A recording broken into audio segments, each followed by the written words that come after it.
Before we go through the Basics tab, let's briefly talk about the histogram. The histogram shows the exposure of your photo in a graph format. The histogram is a really powerful tool and it can help us to achieve a balanced photograph.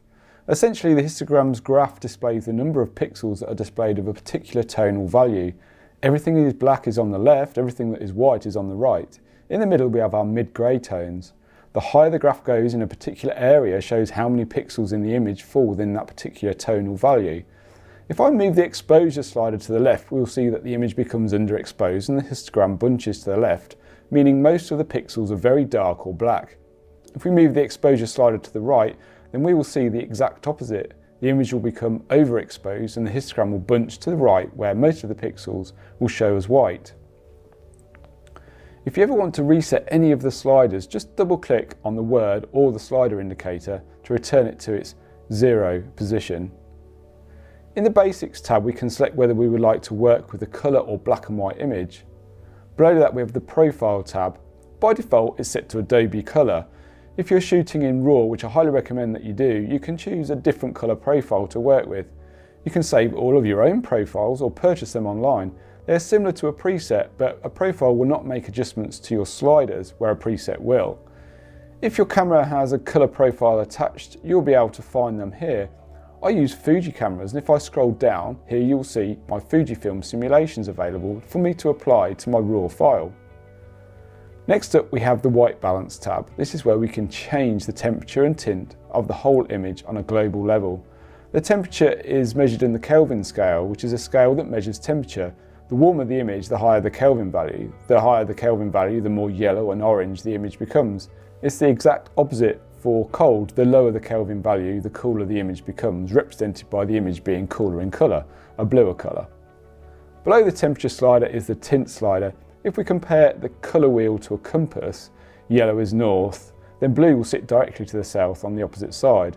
The same is said for the tint, green sitting to the east and magenta sitting opposite to the west.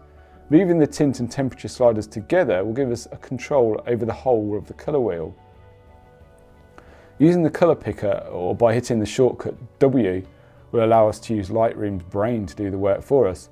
Simply select an area that is completely mid-grey and watch the colour temperature sliders change in unison to give a good starting point for our colour correction. Keep using the picker if you're not happy until you get close to the look you're going for. This is a really good starting point.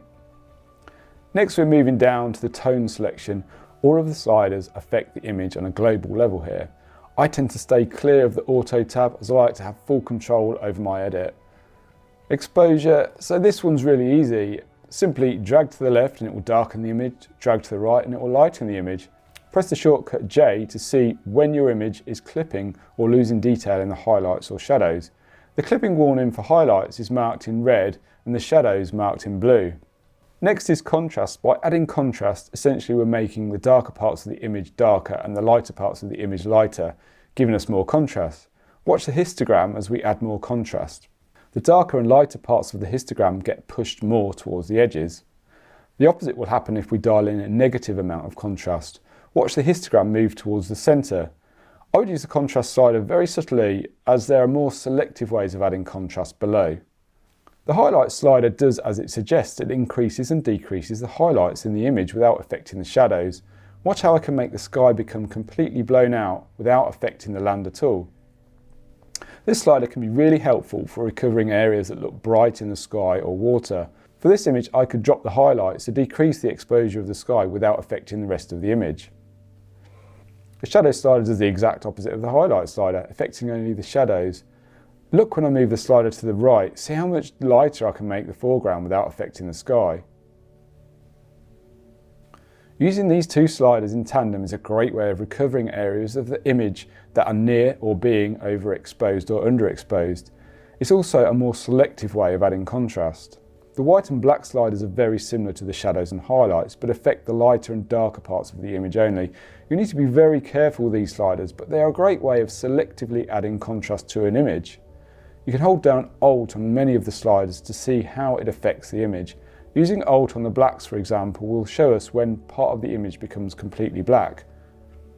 If you're making global adjustments to a photograph for a quick edit, using all of the sliders above in unison can really give you a quick edit and a nicely balanced shot. Let's run a quick edit on this image.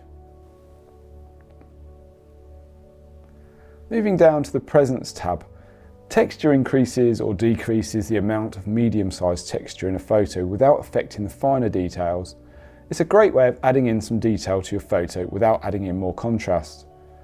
The clarity slider is similar to contrast, but it works a bit differently. Contrast slider affects all of the tones in a photo, while the clarity slider works more on the mid-tones. By increasing the clarity, you'll bring out more edge detail, and by decreasing the clarity, you'll soften the edge detail. You need to be really careful about the clarity slider, as it can make the image look very grungy if pushed too high.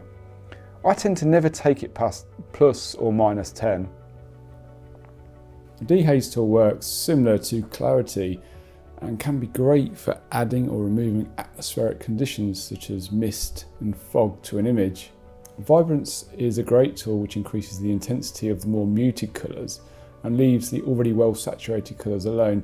The Vibrance slider is great for portraits as it will leave skin tones alone and concentrate on adding saturation to other areas of your image. The saturation slider will boost the overall intensity of the colours in your photo. Just dial in the required amount.